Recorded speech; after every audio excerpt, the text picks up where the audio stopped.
how Naga finally lost her battle against the boys' club. Her furious allies tell KATIE Hind the inside story of Warzone at BBC Breakfast. Behind the scenes of BBC Breakfast in recent days, there have been plenty of smiles. Mainly on the faces of the program's editor Richard Frediani and his boys' club, since they learned that longtime presenter Naga Munchetty, who earned a salary of £364,999 in her role, was to leave after 17 years on the sofa. For Frediani, who was temporarily suspended last year following allegations of bullying, had finally won the war against Naga.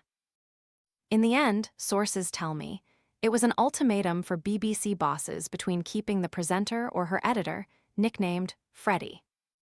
Wet boots ruining your mornings? This silent, fanless dryer gently dries boots, shoes, and gloves overnight while helping reduce damp odors, so your gear is ready when you are. Want to get the best verified deal and see full details? Visit grabdeal.us/4 right now. Their feud, which began when Frediani joined the breakfast program in 2019, worsened after Naga was seen to be standing up for lower-ranking staff as she watched them being belittled and trampled over by Team Frediani. But while the editor was reportedly widely despised by his junior troupe, he was well in with the top brass. Indeed, it was announced yesterday that Naga, 51, is moving to Radio 5 Live, where she will host the breakfast show for 5 days a week. It has not been an easy few years for the BBC breakfast show, which Naga co-hosted with Charlie State. Naga's departure follows an internal investigation in 2025 into her behavior, also concerning complaints of bullying over a 3-year period. Naga moved this week to Radio 5 Live, where she will host the breakfast show 5 days a week, departing from BBC Breakfast after a 7-year feud with the program's editor, Frediani. She was accused of bullying a female colleague and making a wildly unprofessional, off-air sex joke that left a coworker humiliated.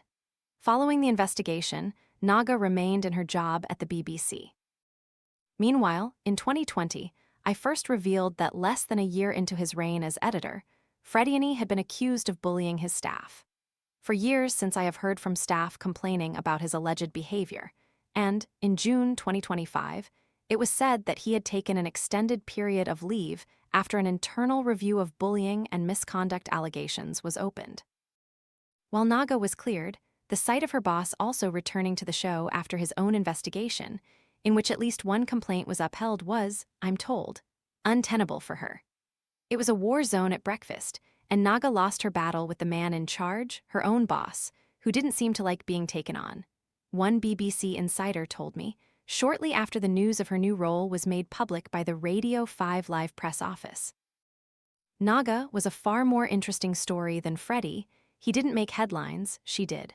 Reams of headlines appeared making her out to be a total monster, but scapegoat is probably more accurate. At the end of the day, there wasn't a smoking gun to sack Naga, but it's for the best she doesn't host breakfast anymore. It was all getting very tricky for everyone involved. What absolutely hasn't gone unnoticed among Naga's gang is that the woman has gone, the man is still in situ.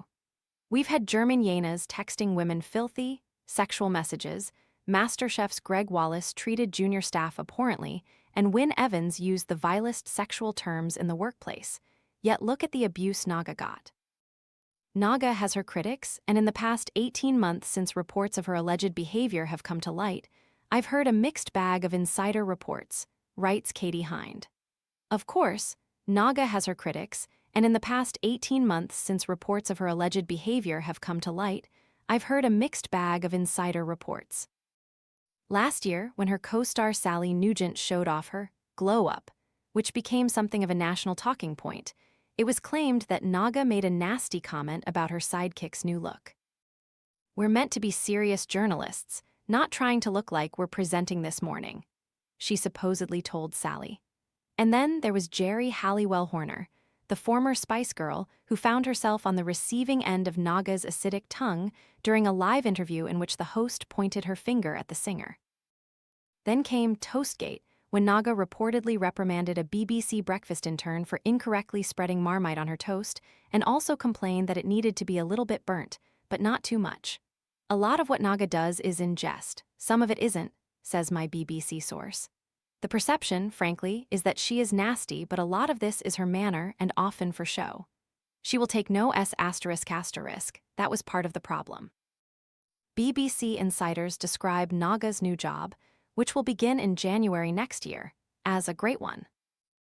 They also point out that she will be hosting it alone, and unlike breakfast on television, it will be 5 days a week instead of 3. Nor will she host the show on a Saturday as she did on BBC Breakfast. BBC insiders describe Naga's new job, which begins in January next year, as a great one. They also point out that she will be hosting it alone, and it will be 5 days a week instead of 3. Naga may also be able to host some shows from London rather than be in Salford full-time, meaning that she will be closer to her home in Dulwich, southeast London.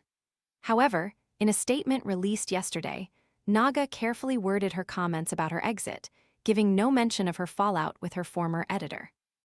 She said, "It has been a privilege to be part of the BBC Breakfast TV team for the past 17 years, working alongside an incredibly talented and hardworking group of journalists who are not only outstanding colleagues, but also great friends.